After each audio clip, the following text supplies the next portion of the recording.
Recently, M&M has taken a bit of an L, and we are no longer going to see the M&M spokes candies that we know and love, that we all grew up with. You're probably wondering why this happened. Well, recently M&M has found itself under fire for, I can only assume, Twitter troglodytes pointing out that they feel the green and purple M&M are over-sexualized and always having to compete with the male M&Ms. This is not true because every time I see an M&M commercial, I always think, wow, funny little characters, funny little gambits, buy M&Ms. You know, the simple things someone with a normal functioning brain thinks of. But apparently, instead of, waiting for the storm to die out and just keep on doing what they're gonna do, M&M has buckled at the knee. And they've given this response, which honestly feels just like a white flag to the Twitter troglodytes. And it states the following. We have decided to take an indefinite pause from the spokes candies. In their place, we are proud to introduce a new spokesperson America can agree on, the beloved Maya Rudolph. We are confident Miss Rudolph will champion the power of fun to create a world where everyone feels they belong. Now, if you don't know who Maya Rudolph is, I wouldn't blame you. She hasn't really done anything that big in the last couple of years. She was in Disenchanted in 2022. You might know her from Grown Ups and Grown Ups 2. Christ, she was part of Big Mouth? Yeah, that's career suicide. But anyway, back on topic. Maya is now going to be the new spokesperson, and I can understand why they chose her. She's kind of a neutral point in this point in time. But I honestly think that if M&M's just stuck to their guns, just kept doing the commercials they were doing, and laid low for the longest time, this would eventually have just blown over, because it's nothing more than Twitter troglodytes pointing out problems that don't need fixing. You know, the old saying, if it ain't broke, don't fix it. It reminds me of that controversy in Overwatch where people had a problem with the Tracer pose that was, I think it was like called Over the Shoulder, and it was just a nice juicy ass shot of Tracer. But, again, we are dealing with people that have, thin skin. We're talking thin, paper thin skin that every little thing gets under their skin. Honestly, I don't even think people like this could find happiness in modern time.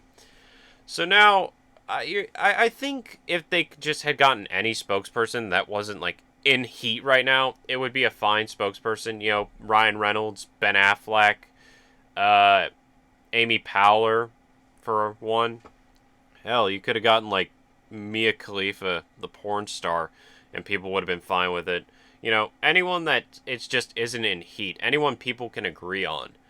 But I just don't see why Maya, she's just really out of left field and really hasn't done anything in current years. I just don't see it.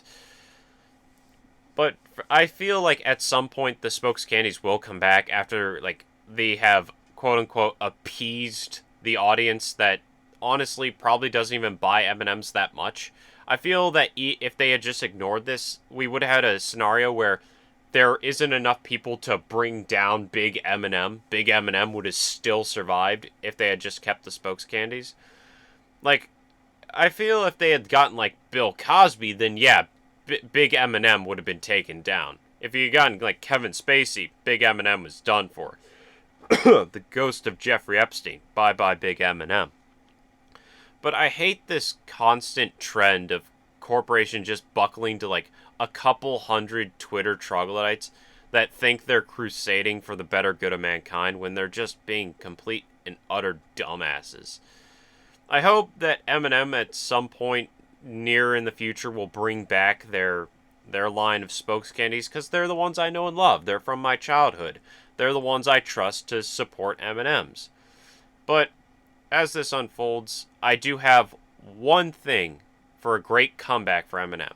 Now, M&M, hear me out on this. I'm talking, this is a good idea, and whatever kooky ideas you guys have meddling in R&D, I have the perfect comeback commercial for it. What we do is we take the spokes candies, we deck them in all black. I'm talking some real Hell's Angels stuff right here. I'm talking leather vests, they got the shades, bandanas, chaps on top of jeans, cowboy boots, steel toe boots, Timbs, maybe, if we're feeling a bit risky. But what we do is we have them on Harleys, and I feel like this could be a good collaboration with Harley Davidson. We have them on good old-fashioned Route 66. We have a slow, fade in from black. And as they're riding down the highway, we just have the theme to, we have the main opening riff to Bad to the Bone playing. So all you hear is banana nana, bad to the bone, banana nana, bad, banana nana. And as they're driving by, we get a nice 360 slow panel, all of them drippy as hell in all leather. It's looking great, it's sexy. As we come another cycle around, we stop as they drive off down the road, as it fades to black, and we have in like tattoo script with flames behind it saying, "We ain't changing."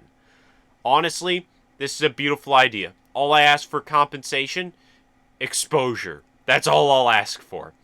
But that's about it. See ya.